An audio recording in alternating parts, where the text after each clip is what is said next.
예레미야 7장 16절부터 오늘 28절까지 보겠는데요. 같이 읽을 말씀은 16절에서 20절까지만 우리 한 목소리로 봉독하겠습니다. 예레미야 7장 16절에서 20절 말씀 함께 봉독합니다. 그런즉 너는 이 백성을 위하여 기도하지 말라. 그들을 위하여 부르짖어 구하지 말라. 내게 간구하지 말라. 내가 내게서 듣지 아니하리라. 너는 그들이 유다 성읍들과 예루살렘 거리에서 행하는 일을 보지 못하느냐? 자식들은 나무를 줍고 아버지들은 불을 피우며 부녀들은 가루를 반죽하여 하늘의 여왕을 위하여 과자를 만들며 그들이 또 다른 신들에게 전제를 부음으로 나의 노를 일으키느니라. 여호와의 말씀이니라. 그들이 나를 경노하게 함이냐? 자기 얼굴에 부끄러움을 자취함이 아니냐? 그러므로 주 여호와께서 이와 같이 말씀하시니라. 보라, 나의 진노와 분노를 이곳과 사람과 짐승과 들나무와 땅의 소산에 부으리니 불같이 살라지고 꺼지지 아니하리라 하시니라. 아멘. 오늘 처음 교회로 오신 분이 계시는데 우리 주임입니다. 북창주에서 주임이 되시는데, 교회 가면 사람들이 뭐 한다고 생각해요? 평소에 교회 가면 사람들이 뭐 한다고 생각이 됩니까? 회개한다. 와, 이게 처음 오신 분이 아닌데 수준이 상당한데요. 교회 오면 회개한다. 참 좋은 말씀이에요. 원래 교회 오면 회개해야 되는 거예요. 그런데 사람들은 교회 오면 회개하려고 생각 안 하고, 하나 이렇게 구약 같으면 짐승을 바쳐 제사를 드렸어요. 제사를 드리고 기도하는 거죠. 제사 드리고 기도해가지고 내가 원하는 복을 받자고 하는 그것을 사실은 회개해야 되거든요. 아셨죠? 교회 처음 온 사람이 그러잖아요. 교회는 왜 온다고요? 회개하는 겁니다. 정답이에요. 교회 와서 회개해야 되는데 회개는 안 하고 제사 실컷 드리고 기도 많이 해서 자기가 원하는 것을 이루려고 하는 거죠. 오늘 설교 내용이 그겁니다. 그래서 하나님께서 예레미야 선지자 보고 이 백성을 위해서 기도하지 말라고 그래요. 오늘 16절 말씀 보십시오. 그런즉 너는 이 백성을 위해 기도하지 말라. 그들을 위하여 부르짖어 구하지 말라. 내게 간구하지 말라. 내가 네게서 듣지 아니하리라. 여러분, 같은 말을 세 번 하는 것은요, 우리나라도 3-4번은 굉장히 중요한 확정적인 사건이거든요. 성경에서도 마찬가지입니다. 3번을 말한다는 것은 영어로 말하면 최상급이에요. 그래서 거룩하다, 거룩하다, 거룩하다. 거룩 3창이잖아요. 만세도 몇 번 합니까? 만세 3창을 하잖아요. 그러니까 3이라는 숫자 굉장히 좋아요. 우리나라 사람들은 3 또는 7 이렇게 9 이런 숫자를 좋아하는데요. 그러니까 3번 기도하지 마라. 내게 부르짖지 말라, 간구하지 말라. 이 말씀은 너는 나에게 더 이상 기도하지 마라. 교회로 나오면 많은 사람들이 이제 기도하러 나오고 또 예배하러 오는데, 아니 기도를 하지 말라니 왜 그럴까요? 라고 물으신다면, 이 백성들이 지금 죄를 짓고 있는데 내가 더 이상 그들을 참아볼 수 없어서 내가 심판해야 되겠다. 그래서 예레미야 선지자를 보고 이 백성들을 위하여 기도하지 말라라고 말씀합니다. 그래서 구약에서는요, 하나님의 성전의 기능이 제사하는 것과 기도하는 것 굉장히 중요합니다. 하나님 앞에 제사도 하고 하나님 앞에 기도하기 위해서 성전이 필요한데요, 이 성전이 하나님께 기도하는 집이라는 내용이 이제 이사야 56장에 잘 나타나는데요, 예레미야 앞에 이사야 있습니다. 바로 앞에 보면 나오니까 한번 찾아보십시오. 이사야 56장입니다. 이사야 56장 1절부터 쭉 나오는 말씀인데 일단 4절부터 보겠습니다. 이사야 56장 4절. 여호와께서 이와 같이 말씀하시기를, 나의 안식일을 지키며 내가 기뻐하는 일을 선택하며 나의 언약을 굳게 잡는 고자들에게는 내가 내 집에서 내 성 안에서 아들이나 딸보다 나은 기념물과 이름을 그들에게 주며 영원한 이름을 주어 끊어지지 아니하게 할 것이며, 또 여호와와 연합하여 그를 섬기며 여호와의 이름을 사랑하며 그의 종이 되며 안식일을 지켜 더럽히지 아니하며 나의 언약을 굳게 지키는 이방인마다 내가 곧 그들을 나의 성산으로 인도하여 기도하는 내 집에서 그들을 기쁘게 할 것이며 그들의 번제와 희생을 나의 제단에서 기꺼이 받게 되리니 이는 내 집은 만민이 기도하는 집이라 일컬음이 될 것임이라. 하나님의 집, 구약식으로는 성전입니다. 이 성전을 만민이 기도하는 집이라고 하시면서 그 기도하는 집에 누가 들어온다 그랬어요? 고자. 그리고 구약 성경에서는요, 몸에 장애가 있는 사람은 하나님 성전에 못 나가요. 제사장은 몸에 장애가 있는 고자 같으면 제사장도 못 돼요. 더더구나 이방인은요, 성전에 못 나가죠. 만약 이방인이 함부로 성전에 들어오면 돌로 쳐 죽였습니다. 그 정도로 성전은 엄격한 거예요. 아무나 못 돌아가는 것이잖아요. 그런데 만약 이방인이 성전에 나가려면 할례를 받고 개종을 하면 됩니다. 할례 받고 개종할지라도 성전에 들어가면 이방인의 뜰이라는 그 지역까지만 오지 그 안쪽으로 못 들어가게 되어 있어요. 그 정도로 성전에 나아가는 것은 엄격한데요. 하나님께서 지금 이 이사야 56장 말씀을 통하여 때가 되면이죠. 때가 되면 장차 고자라도 하나님의 집에 들어올 수가 있고 이방인도 하나님 집에 돌아올 수 있단 말이죠.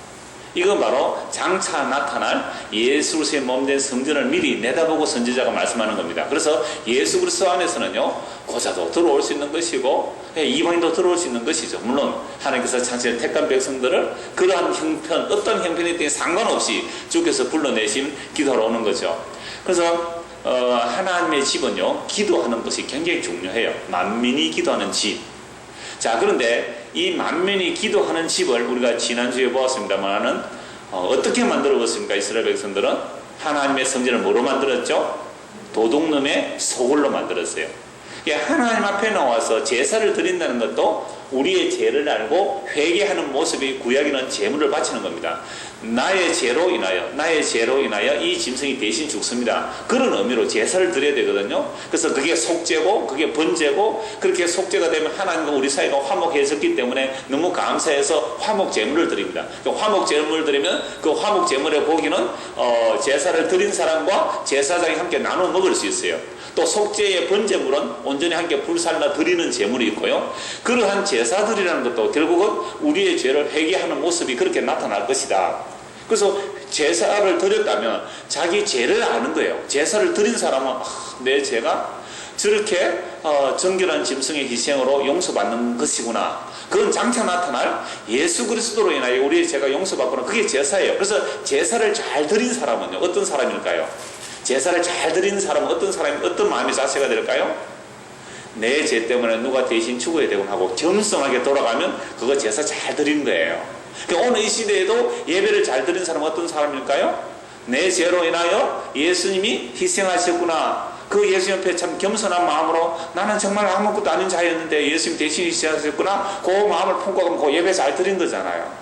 그러니까 어떤 사람이 제사 드리는데 소를 바치고 양을 바치고 뭐 많이 바쳤다 할지라도 그 제사 드린 그 행위, 나는 다른 사람보다 더 많은 제물을 바쳤다 라고 나가면 그 사람은 우상숭배하고 간 것이 됩니다.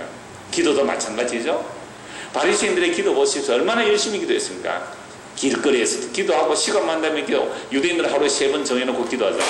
그래서 지금 이슬람인들도 이슬람 사람들도 하루에 3번 기도하잖아요. 그래서 메카를 향하여 시간 딱 되면 공장에서도 일하다가 벨트 딱 스톱 해놓고는 동방을 향하여 그 자기들의 그 메카를 향하여 기도하잖아요. 이런 것처럼 시간만 되면 길거리에서라도 기도하는 사람들이 유대인들이며 바리새인들이었어요. 그러나 하나님 앞에 제사 드리고 기도하는 것은 사실 전문가들입니다. 자, 그런데 문제는 지난번에 살펴본 대로 이사야 7장에서는 이곳이 하나님의 성전이다. 그래서 수많은 사람들이 절기에 제물을 들고 성전을 향해 몰려오는데 그 성전 앞에 예레미야 선지자가 딱 가로서서 가로막고 있습니다. 여러분들 여기 왜 옵니까? 여기 하나님의 성전이잖아요. 성전에 왜 옵니까? 하나님께 제사 드려야죠. 예배해야죠. 이게 성전이라고요? 누가 그러던데요? 아니 이게 하나님의 성전이면 어디가 하나님의 성전입니까? 이것이 여호와의 성전이다. 이것이 여호와의 성전이다. 이것이 여호와의 성전이다 하는 거짓말을 믿지 말라 그랬습니다. 이건요 너무너무 충격적인 말씀이죠. 그 당시에 이 예레미야 뺨 맞고 감에 갇히고 뭐 죽인다는 마땅한 일 아닙니까? 그 성전을 부정한 자가 예수님이잖아요. 이 성전을 나 3일 만에 일으키겠다. 예수님이 자기 몸된 성전을 말하기 때문에, 그래서 예수님을 십자가 죽이려고 고발하는 게 그 제목으로 고발하고요. 그 예수님을 증거하면서 성전이 아니라고 서두반 집사가 증거했을 때 서두반 집사 돌맞아 죽었거든요. 그러함에도 불구하고 오늘날 이 땅에서 예배당을 성전이라 그래요. 이 경남 기독신문이 이렇게 오고 뭐 기독신문이 오면요 이렇게 나왔어요. 저희들이 이제 교회가 부흥돼서 성전을 이전합니다. 성전을 지상 성전으로 갑니다. 그래서 이 건물 성전 사실 분 연락 주십시오. 성전이라고 그래요. 여러분, 목사가 부동산 건물을 성전이라고 한다는 것은요, 정말 무식한 겁니다. 무식한 정도가 아니라 예수님의 십자가의 공로를 부인하는 적그리스도적인 발상이에요. 지금의 성전이라는 것은 예수 그리스도를 믿는 성도가 성전이거든요. 그런데 건물을 성전을 하고 있는 그 자체가 얼마나 엉터리인지 몰라요. 그런데 오늘 신약 시대가 아니에요. 지금 예레미야 시대는 정말로 솔로몬이 지은 성전입니다. 그 성전에 하나님 영광이 임하였고요. 그 안에 언약궤가 있고요. 그래서 제사장이 있고 날마다 제사가 드려지고 아침과 저녁으로 상번제가 드려지며 분향을 하며 제사장들이 돌아오면서 엄청나게 제사 드리고 있는 것이고 날마다 분향을 하는 거죠. 분향은 기도로 상징하는데 그렇게 제사와 기도가 넘치는 그 성전을 하나님께서 예레미야 선지를 통하여 뭐라고 말씀하셨어요? 그 성전이 도둑놈의 소굴이다. 도둑놈의 소굴에 들어가서 재물 많이 바치는 것, 도둑놈의 소굴에 들어가서 기도 많이 하는 것, 그거 전부 다 뭐 하는 것이요? 우상 숭배다. 그러므로 이 성전문을 닫아버리라고 구약 말라기 1장 10절에 마지막 구약 선지자 말라기는 이 성전문을 닫아버릴 자가 있으면 좋겠다고 말씀하거든요. 그 문 닫으러 예수님이 오셨죠.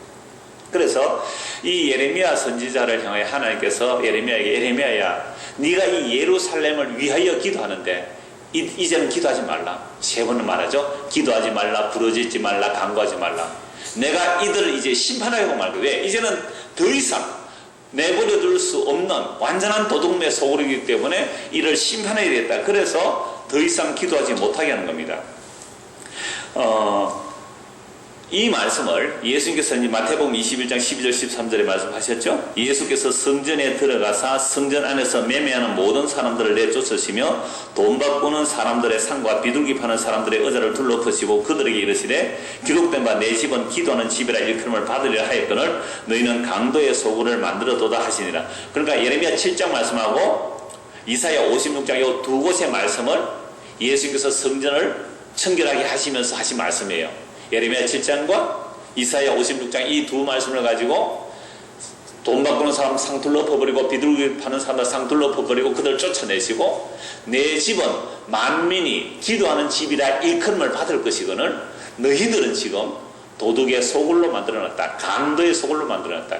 근데 예레미야 시대의 그 성전은요, 바벨론에서 파괴됐거든요. 바벨론에서 파괴되고 바벨론에 70년 포로로 잡혀갔다가 돌아와서 성전을 재건합니다. 그 재건한 성전이 스룹바벨 성전이고 그 성전을 헤롯 시대는 46년이나 증축해서 어마어마하게 멋있게 잘 만들어진 그 성전이에요. 예수님께서 그 성전도 보고 강도의 소굴이라고 했습니다.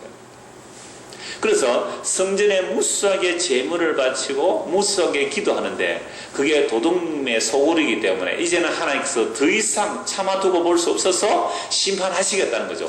그래서 선지자 보고 예루살렘을 위하여 기도하지 말라. 내가 이제 심판하겠다. 네가 기도해도 듣지 않겠다라고 말씀합니다. 그래서 선지자는요, 하나님의 말씀을 받아서 기계적으로 감정 없이 전달만 하는 그런 전달자가 아니에요. 하나님의 말씀을 선지자가 받으면요, 그 선지자가 때로는 하나님께 항의도 합니다. 하나님께 항의도 해요. 하나님께 대들기도 한다니까요. 하나님, 나 이제 못하겠습니다. 나 이런 말 못하겠어요. 거절하기도 하죠. 그런데 하나님께서 강력하게 밀어붙이니 어쩔 수 없이 말씀을 전하는 겁니다. 또 하나님께서 심판의 말씀을 전하면요, 그 심판의 말씀을 받고 하나님 이들을 좀 용서해달라고, 좀 불쌍히 여겨달라고. 왜? 모르니까. 일반 그 백성들은 모르니까. 자기는 제사 잘 드리고 기도 많이 하니까 복받을 잘 듣고 그렇게 살았는데 그들의 제사와 그들의 기도가 전부 탐심을 가지고 정욕을 위하여 기도하기 때문에 하나님께서 그 우상숭배를 보실 수가 없어서 심판하겠다면서 선지자에게 알려주니까 선지자는 딱 보니까 뭐가 보이는 거예요? 저거 심판받는 모습인데 거짓 선지자는 와, 교회에 이렇게 사람들이 많이 몰려왔구나, 와, 헌금을 이렇게 많이 했구나, 우리 교회 부흥되겠구나, 잘 되겠구나, 하나님의 복이구나. 진짜 선지자 보니까 저거 망하겠구나, 저 심판이구나. 그래서 하나님 앞에 가로막고 서는 거예요. 하나님과 사람 사이에 가로막고 서서 하나님 저들을 용서해달라고. 그래서 모세가 얼마나 자주 하나님과 사람 사이에서 가로막고 기도합니까? 모세 이 백성들 내가 다 진멸하겠다. 하나님 그러려면 저도 함께 죽여주십시오. 이들을 죽이실 때는 저도 함께 죽여주십시오. 생명체에 제 이름을 지어주십시오. 만약에 이들을 죽여버린다면 하나님의 자기 이름의 영광이 어떻게 되겠습니까? 하나님께서 애굽에서 구원해내셔서 약속의 땅에 들여놓을 힘과 능력이 없어서 광야에서 다 죽였다고 하면 하나님의 이름이 어떻게 됩니까? 하나님의 이름을 위해서, 그 언약을 위해서라도 우리를 불쌍히 여겨주옵소서. 모세가 얼마나 자주 그렇게 엎드려 기도합니까? 그러나 다른 선지자들도 마찬가지예요. 그래서 선지자는 단지 하나님의 말씀을 기계적으로 선포하고 마는 것이 아니라 그 하나님 앞에 때로는 항의하면서 때로는 기도하면서 이들의 죄를 용서해달라고 간구하거든요. 이걸 흔히 무슨 기도라고 그러죠? 중보기도라고 그러잖아요.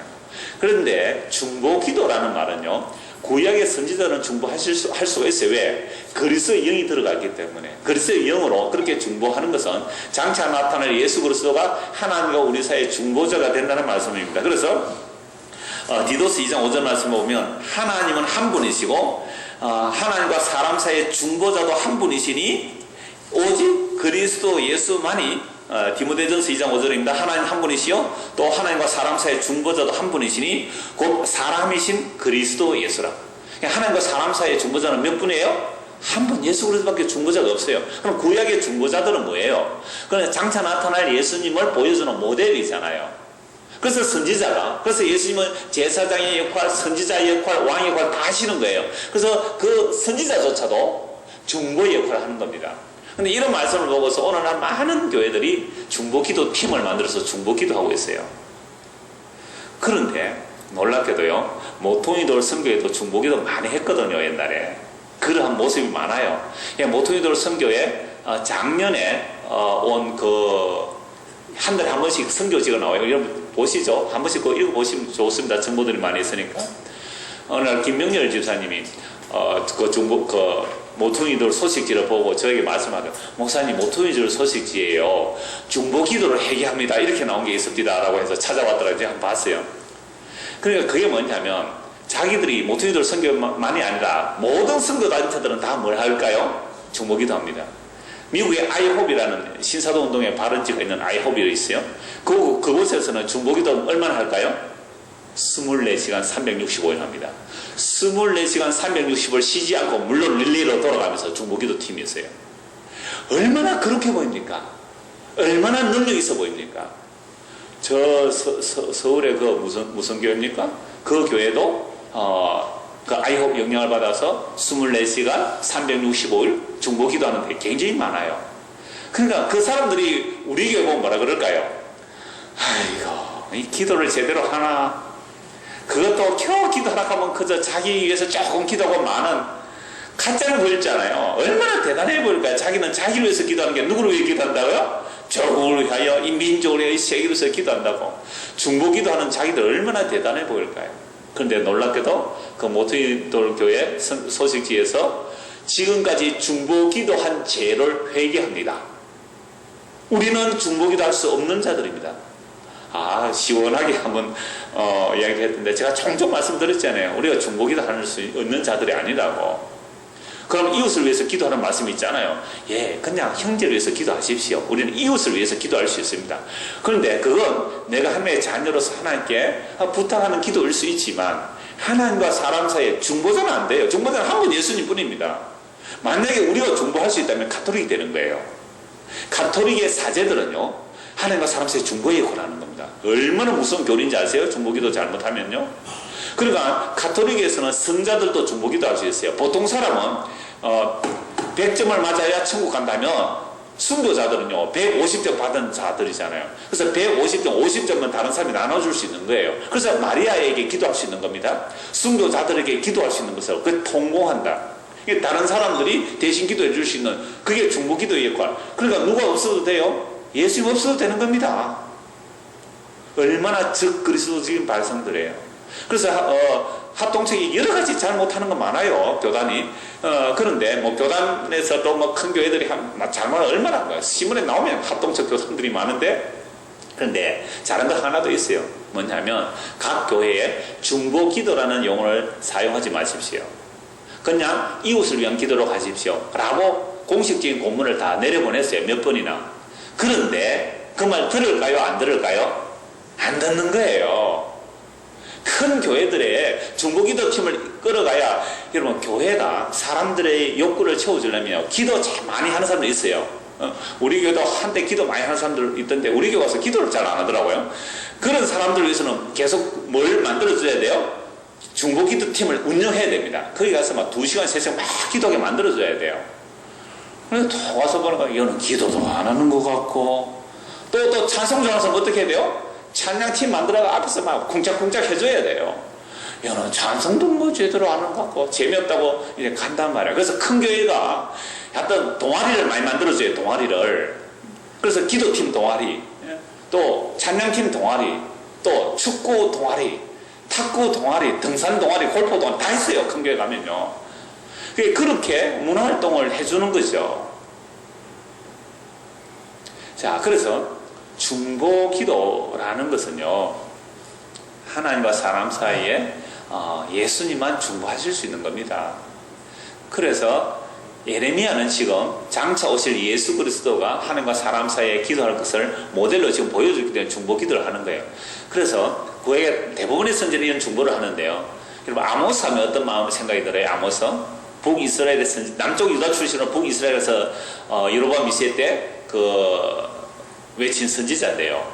이 사람은 원래 제사장 출신도 아니에요. 그냥 뽕나무 키우는 농사꾼인데 갑자기 하나님의 계시가 임해서 북이스라엘에 가서 여로보암 2세 때 큰 소리 친 거죠. 회개하라고 막 외쳤단 말이죠. 네가 뭔데 여기서 왔느냐고 막 고함 질렀는데, 그 아모스 선지자의 외침은요, 굉장히 사회 정의적인 면이 강해요. 그런데 이 아모스도 하나님 앞에 중보를 해요. 그거 한번 찾아보기를 원합니다. 아모스 7장 한번 보십시오.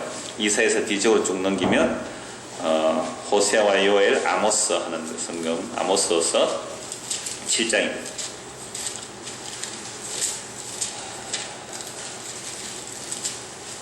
7장 1절. 주 여호와께서 내게 보이신 것이 이러하니라. 왕이 풀을 벤 후 풀이 다시 움돋기 시작할 때에 주께서 메뚜기를 지으심에 메뚜기가 땅의 풀을 다 먹은지라. 내가 이르되 주 여호여 청하건대 사옵소서. 야곱이 미약하오니 어떻게 쓰리까 하며 여호와께서 이에 대하여 뜻을 돌이키셨으므로 이것이 이루어지지 아니하니라 여호와께서 말씀하셨느니라. 그러니까 지금 이 아모스 선지자가 환상을 보는 거예요. 왕이 이제 풀을 베고 나면, 그러니까 목축업을 하는데 풀이 굉장히 중요하죠. 그래서 풀을 싹 베고 나는데 나머지 풀이 또 자라야 되잖아요. 근데 그 풀에 뭐가 덮쳐버리죠? 메뚜기 떼가 덮쳐서 풀을 다 깔아 먹어버리는 겁니다. 이 환상을 본 거예요. 이게 심판인 줄 알았습니다. 여러분, 애국에서 10가지 재앙 중에서 메뚜기 재앙이 몇 번째예요? 8번째죠. 메뚜기 재앙 8번째예요. 우박으로 푸른 것들이 파괴되고 났을 때 메뚜기 떼가 와서 다 먹어버리잖아요. 그게 어마어마한 재앙입니다. 지금도 가끔 뉴스 한 번씩 나오죠. 메뚜기 떼가 한번 덮쳤는데 농장이 다 초토화되어 버렸다고. 하늘을 덮을 정도로 새카맣게 메뚜기 떼가 몰려면 어마어마한 재앙입니다. 그런 메뚜기 떼가 그 푸른 풀들과 채소와 목축을 하니까 양들이 먹어야 할 그 목축지를 완전히 다 메뚜기 썰어버린 거예요. 큰 심판을 하는 겁니다.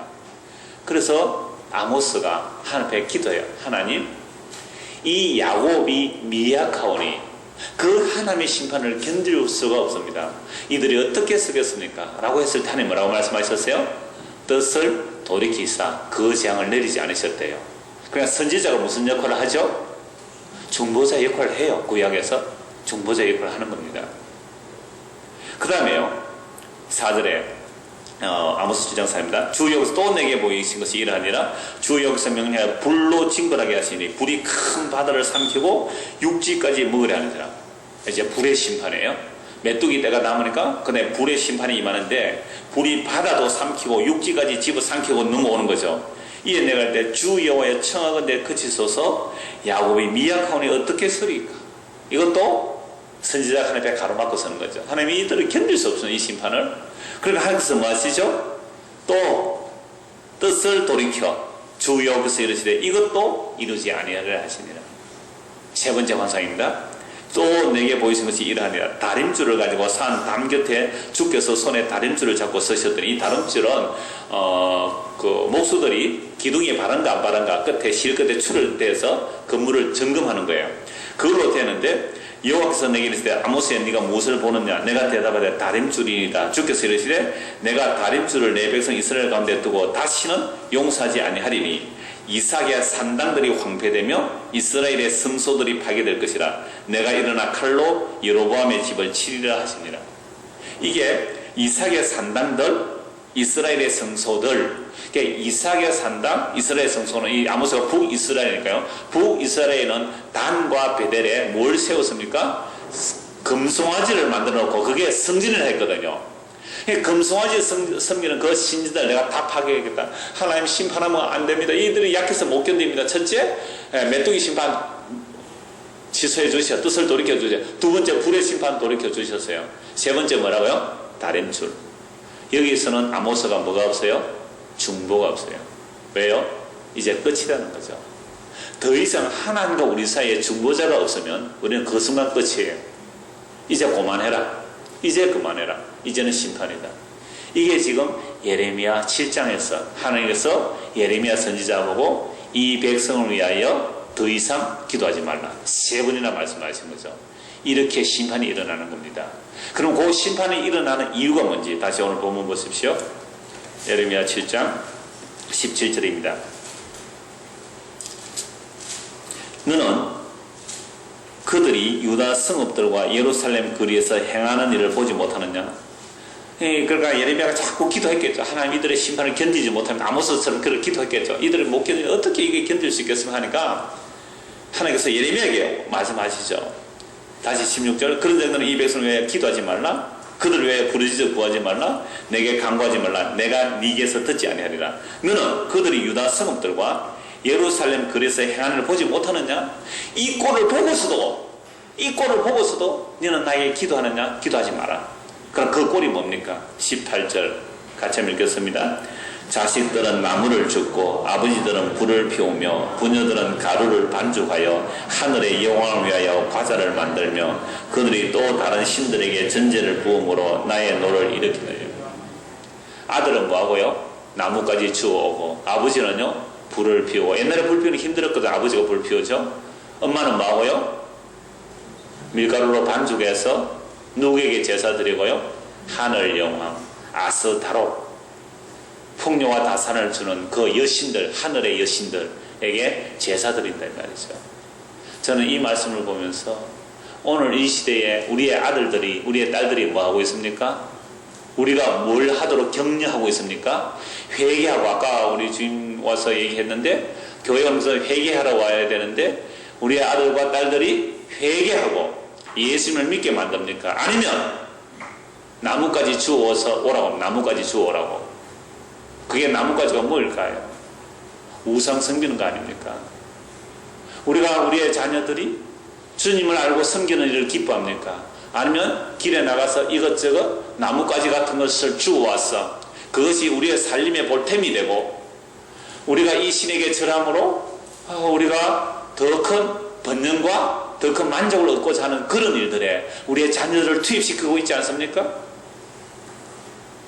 저 아프리카 같은 경우에는 자녀들이요 물길로 가죠. 아버지가 일하라고 어머니도 일하라고 하고 물이 없었어.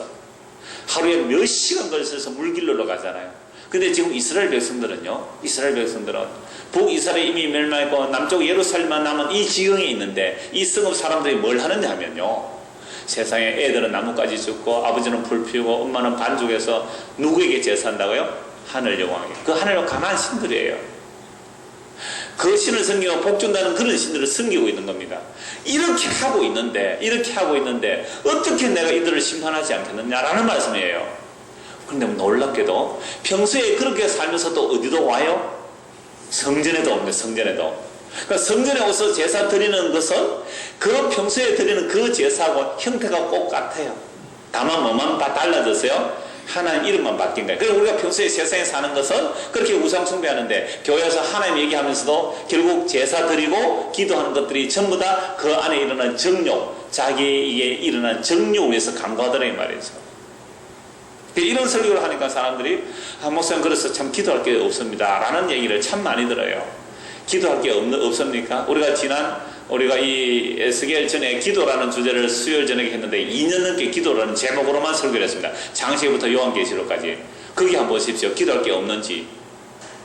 어마어마한 내용들이 다 기도할 내용들이죠. 그 기도 내용이 뭡니까? 주여, 우상이 떠나가게 하시고, 예수 그리스도가 내 마음에 주가 되게 하여 주옵소서. 나의 뜻이 무너지게 하시고 아버지 뜻이 내 안에 이루어지게 하옵소서. 기도할 내용이 한두 개겠습니까? 성경 전체가 우리 기도할 내용이거든요. 근데 이런 기도 다 버려두고 성전에 나와서 제사하고 분향하고 기도하면서 자기의 정욕을 따라 구하니까 내가 이런 성전을 내가 파괴해버리겠다.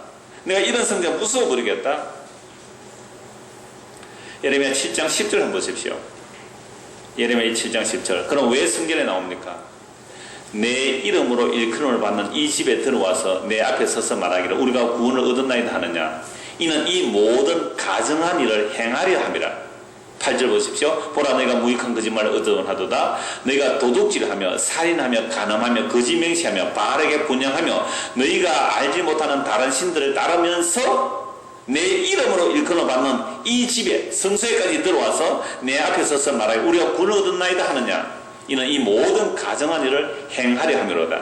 내 이름으로 일컬어 받는 이 집이 너희 눈에 도둑의 소굴로 보이느냐 보라. 나고 내가 그것을 보았는가. 여호와의 말씀이라. 하나님께서 성리로서 하는 행태를 다 보았기 때문에 예레미야고 이제는 이 백성을 위해서 기도하지 말라. 내가 이제는 심판하고야 말겠다. 아모스 8장 4절 6절 읽어드리겠습니다. 가난한 자를 삼키며 땅에 힘없는 자를 망하게 하려는 자들이 이 말을 들으라. 너희가 이르기를 월삭이 언제 지나서 우리가 곡식을 팔며 안식일이 언제 지나서 우리가 밀을 내게 하고 에바를 적게 하고 세계를 크게 하여 거짓 저울로 속이며 은으로 힘없는 자를 사며 신 한 켤레로 가난한 자를 사며 찌꺼기 밀을 팔자 하는도다. 여러분 월삭과 안식일을 지킵니까 안 지킵니까? 지켜요. 아무서 월삭 안식일을 딱 성소에 앉아가지고 계산하는 거예요. 뭐 계산하죠? 이게 언제 안식일 끝나지 지금? 언제 안식일 끝나지? 안식 끝나면 뭐 하겠다고요? 빨리 가서 잿밀, 안 좋은 곡물을 섞어서 중국산 수입해가지고 중국산 밀을 수입해갖고 국산 밀가루 조금 섞어가지고 뭐로 바꿔치기 해요? 포대가리. 아시죠? 포대만 바꾸는 거예요. 포대만. 중국산 산소금 수입해가지고 저 좋은 우리나라 저 신안에는 좋은 소금 한 포대 가지고 중국 포대 9포대에 우리나라 소금 한 포대 풀어가 섞어가지고 뭐예요? 순수 국산이라고. 중국 고춧가루 수입 한 포대 해가지고 우리나라 섞어가지고 국산이라고. 그런데요 중국 욕할 거 하나도 없대요. 제가 중국 가보니까 중국의 제품 좋은 것은 우리나라보다 더 좋은 A품들이 많아요. 일본에서는 중국 제품을 수입할 때요 가격이 최상품이 5만원이라 그러면요 5만원이라 그러면 일본에서는 7만원 준대요. 최상품 가격이 5만원인데 7만원을 준대요. 그러니까 일본에 보내는 물건 어떤 거 줄까요? 제일 좋은 것 중에 좋은 거 보냅니다. 한국에는요 제일 산 가격이 3만원이라 그러면요 2만원 준대요. 제일 산 것이 3만원인데 3만원 줘도 제일 산 게 들어오는데 3만원에서 더 깎아서 2만원을 주니까 우리나라에 뭐 들어올까요? 쓰레기가 들어오는 거예요. 돈 들어간다 그래요. 내가 중국 선교사한테 제발 한국 가서 이 말씀 좀 해주세요. 중국 제품이 나쁜 게 아니라 한국 사람들이 나쁜 것이라고. 한국에서 들어온 사람들이 제발 가서 좀 알려달라고. 제가 저 중국에 공명 갔을 때 신신당부받은 오늘 저녁에 말씀하네. 갑자기 그 생각이 나는데. 그러나 교회 다니는 사람들이요 중국에서 그렇게 나쁜 거 수입해가지고 한국은 조금 더 포대가리 맞죠? 포대가리 그럽죠. 포대 바꿔가지고 구상품 속여서 팔아가지고 돈 많이 벌어가 교회에 헌금했는데 그걸 가지고 뭐라 그럴까요? 헌금에 돈 받으리래. 이러고 있는 것이죠 지금. 이러고 있는 거죠. 이게 지금 아모스 시대의 모습이고 예레미야 시대의 모습이거든요. 그래서 북이스라엘 그래서 망했으면 남쪽 유다는 정신 차려야 되는데 정신을 안 차리고 똑같은 짓을 하더라 이 말입니다. 언제 안식일 끝나서 파는 저울은 가볍게 해서 팔고 사들이는 저울은 무겁게 해서 사들이고 저울을 속이는 거예요. 배를 속이는 거예요. 그렇게 하면서도 꼬박꼬박 어디 오고요? 성전에 와가지고는 제사 드리고 기도하고 그리고 뭐하고 갑니까? 주여 우리가 구원을 받았나이다. 주여 우리가 구원을 받았나이다. 더 악을 행하고자 나온 거 아니냐. 그래서 나는 이런 성전 파괴해버리고 말겠다. 이게 하나님께서 예레미야 선지자를 통하여 주시는 말씀이에요. 아니 오늘 이 시대하고 뭐 달라요? 같아요? 똑같죠. 똑같죠. 19절입니다. 예레미야 7장 19절. 여호와의 말씀이니라 그들이 나를 경노하게 함이냐 자기 얼굴에 부끄러움을 자취함이 아니냐 하나님을 화나게 하는 것이 아니라 이 일은 결국은 자기들의 수치도 스스로 취하는 자취하게 되는 것. 그러므로 여기서 이와 같이 말씀하시니라 보라 나의 진노와 분노를 이곳과 사람과 짐승과 들나무와 땅의 소산에 부으리니 불같이 살라지고 꺼지지 아니하리라 하시니라. 아니 하나님께서 심판하실 때 사람이 잘못했는데 뭐까지 심판해 버립니까? 짐승이 뭐 잘못했어요? 짐승을 누가 관리해야 되죠? 사람. 하나님께서 천지만물 창조 사람이 맡기 때문에 사람이 죄를 지으니까 짐승조차 심판받는 거예요. 가정의 가장이 믿음의 가장이 중요해요. 가장이 잘못되면요 그 가정도 함께 가장의 그 잘못하면 다른 가정의 구성원들이 잘못하면 자기 책임져야 돼요. 그게 사람에게 묻는 거죠. 하와가 잘못 누구 뭐에 아담에게 묻잖아요. 그래서 지금 사람 때문에 짐승이 뭐 잘못했어요? 들의 나무가 뭐 잘못했냔 말이에요. 땅의 소산물이 뭐 잘못했어요? 그럴까지 하나님께서 불살라버리겠다는 겁니다. 이게 로마서 1장에 보면 하나님의 진노가 불의로 진리를 막는 자들에게 나타나는데 그 사람들의 불의가 뭐냐면 피조물을 창조주보다 더 섬겼다는 거예요. 피조물을 신으로 섬겼다. 로마서 1장에. 그래서 하나님이 심판하시겠다는 겁니다. 그래서 더 이상 인간들이 피조물을 신으로 삼지 못하도록 신으로 삼고 있는 그 짐승들, 나무들, 벌레들 그런 것까지 하나님께서 심판해버리겠다. 누구 때문에요? 우리 때문에.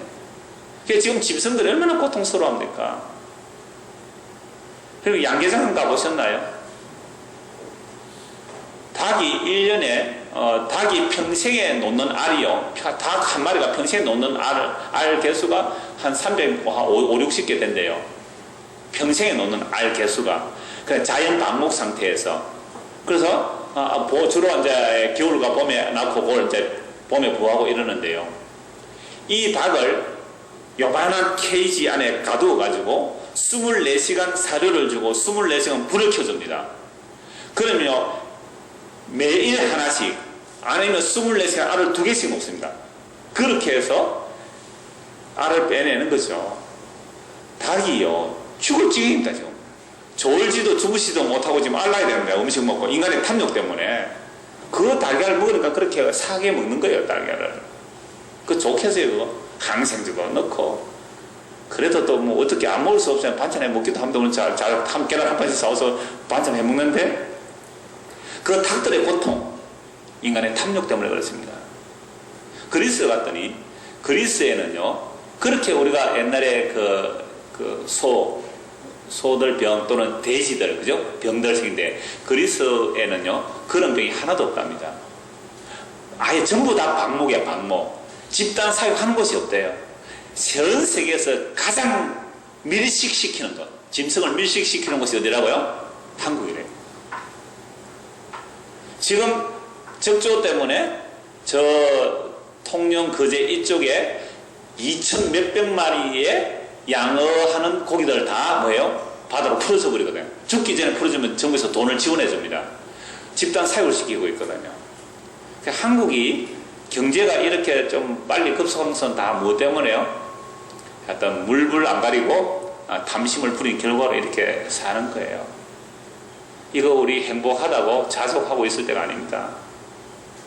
그러니까 이런 것을 보고 선지자는 보니까 뭐 어떤 마음이에요? 그게 탐심인데 사실은 탐심인데 우리가 하나님께 이렇게 성전을 지어 바쳤고 이렇게 제사를 드리고 이렇게 기도를 많이 했어요. 하나님께 우리 복 주시려고. 거기에 대해서 하나님께서 이제는 책망하지 마라. 기도도 하지 말라 그랬지만 책망도 하지 말라. 책망 안 받으면 그게 뭐예요? 버림받는 거예요. 심판받는 거예요. 그래서 로마서 1장에 보면 하나님께서 그 상실한 마음대로 내버려 두신 거예요. 버려두시면 심판이에요. 그래서 여러분들은 교회 왔어요. 늘 뭘 받아야 되죠? 책망 받으셔야 돼요. 매 책망 받아야 돼요. 그게 사는 길이에요. 저와 여러분 함께 사는 길이에요. 계속 보겠습니다. 21절 만군의 여호와 이스라엘 하나님께서 이와 같이 말씀하시되 너희 희생물과 번제물의 고기를 아울러 먹어라. 이게 무슨 말씀이겠어요? 내가 고기 원하더냐? 너나 먹어라 이 말입니다. 너나 먹어라. 그거 너나 좋아하는 거 아니냐? 너나 먹어라 고기. 내가 고기 먹겠느냐? 희생의 번제의 의미를 모르는 거예요. 왜 어린 양이 죽어야 되는지 이유를 모르는 거예요. 고기 그거 너나 먹어라 이 말씀이에요. 희생제물과 번제물과 고기를 아울러 먹어라. 그러니까 속죄 제물로서 번제를 하는 것을 하나님께 온전히 태워드려야 사람이 못 먹어요. 그것도 니나 먹어라. 내가 고기 원하느냐 이 말씀이에요. 자 22절 사실은 내가 너희 조상들을 애굽 땅에서 인도하여 낸 날에 번제나 희생에 대해서 말하지 아니하며 명령하지 아니하고 오직 내가 이것을 그들에게 명령해 이르기를 너희는 내 목소리를 들으라. 그리하면 나는 너희 하나님 되겠고 너희는 내 백성이 되리라. 너희는 내가 명령한 모든 길로 걸어가라. 그러면 복을 받으리라 하였으나 하나님께서 원하시는 것은 제사가 아니라 순종이죠.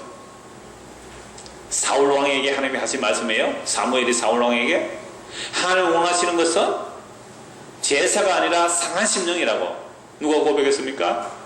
다윗이 고백했죠. 시편 51편에서 호세아 6장 6절에는 내가 인애를 원하는 것, 내가 제사를 원하지 않고 인애를 원한다. 하나님의 긍휼과 사랑이 뭔지를 알아라. 하나님 아는 것을 원한다. 그들이 순종하지 아니하며 귀를 기울이지 아니하고 자신들의 악한 마음에 깨와 완악한 대로 행하여 그 등을 내게로 돌리고 등을 돌렸다. 배신. 그 얼굴을 향하지 아니하였으며 너희 조상들이 애굽 땅에서 나온 날부터 오늘까지 내가 내 종 선지자들을 너희에게 보내되 끊임없이 보내었으나 너희가 나에게 순종하지 아니하며 귀를 기울이지 아니하고 목을 굳게 하여 너희 조상들보다 악을 더 행하였느니라. 하나님께서 선지자를 끊임없이 보냈지만 그들의 귀가 막혀 있습니다. 들을 귀가 없습니다. 하나님을 배신하고 조상들보다 더 악을 행했습니다. 그러므로 27절입니다.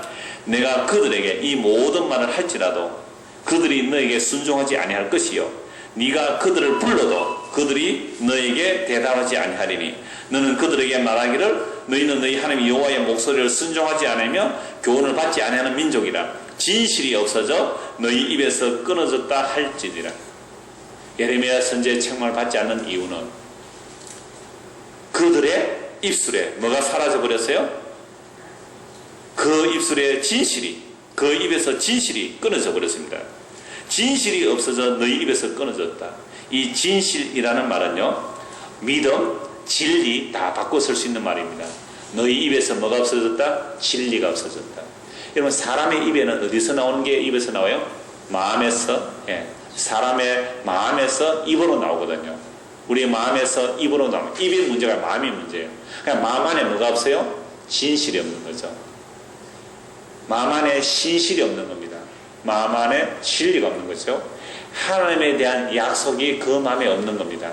그 마음에 온갖 우상만 가득했기 때문에 그들이 행하는 행동들이 제가 지금 쭉 이사야와 예레미야, 아모스를 통해 본 그 말씀 그대로 이스라엘 백성들이 잘못된 길로 살아가면서도 잘못된 줄도 알지도 못하고 가는 겁니다. 그걸 보고 거짓 선지자는 잘한다 그랬습니다. 예레미야 선지자는 책망했습니다. 책망하면서도 하나님 이들이 연약하니 어떻게 쓸 수 있습니까? 라고 기도할 때 이제 더 이상 기도하지 마라. 너 봐라. 가서 이 백성들 한번 봐라. 어떻게 내가 심판하지 아니할 수 있느냐?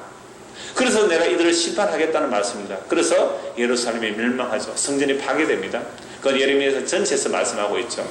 자, 그러므로 오늘 이 신약 시대에 우리의 입술에는 뭐가 나옵니까? 우리의 입술에는 무엇이 담겨 있습니까? 너는 그들에게 말하기를 너희는 너희 하나님 여호와의 목소리를 순종하지 아니하며 교훈을 받지 아니하는 민족이라. 왜 하나님 말씀 안 듣냐? 그 안에 받아들일 그릇이 없어요. 진실이 없어져 너희 입에서 끊어졌다 할지라. 우리 입에서 나오는 말이 진리 있냐? 과연 믿음의 말이냐? 점검해야 됩니다. 제가 성경 퀴즈하면서 첫 시작할 때 그 말씀 드렸잖아요. 저는 참 기뻤다고요. 다음 주도 그렇게 하시기 바랍니다. 정말 기뻤어요. 그 예레미야 본문을 가지고 이러냐 저러냐 하고 이야기할 수 있다는 거, 그거 여러분 자체가 복이에요. 그 퀴즈는 의미 없죠. 사실은 그 자체가 복이란 말이에요.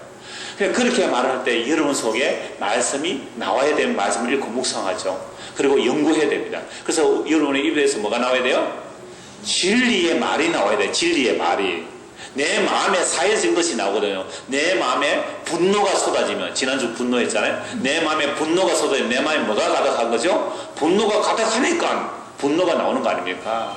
내 마음에 진리가 가득하면 진리가 나오는 거예요. 그래서 이 진리의 말이 우리 입술에 나오면 그 마음에 진리가 있는 거거든요.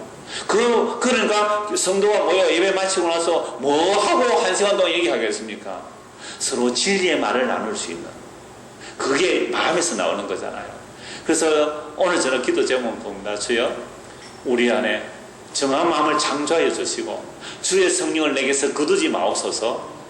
그게 다윗이 죄 짓고 나서 한 기도 아닙니까? 우리 마음에 정한 마음을 창조하시고 내 안에 주의 영을 거두지 마소서. 주의 영, 그 진리의 영이 충만함으로 내 입술에서 거짓된 말들이 아니라 진리의 말이 나오게 하여 주옵소서. 거짓을 버리고 참된 것을 말하라. 그 말씀과 그대로 연결돼요.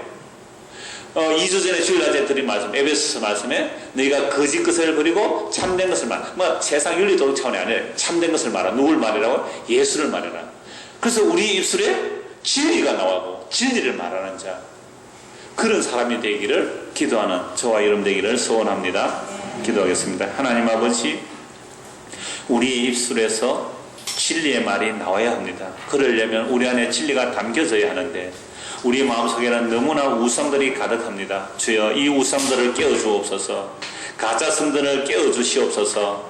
예수 그리스도가 영으로 우리 안에 진리로 자리하셔서 우리 몸이 성전이 되게 하시고 우리 안에 진리로 가득 차서 이제 우리 입술에서 진리가 나오게 하시고 누가 나를 툭 건드리면 내 안에 진리의 말이 쏟아지는 그런 진리로 충만한, 그런 성령으로 충만한 성도가 되게 하여 주시옵소서. 예수 그리스도 이름 받들어 기도드리옵나이다. 아멘.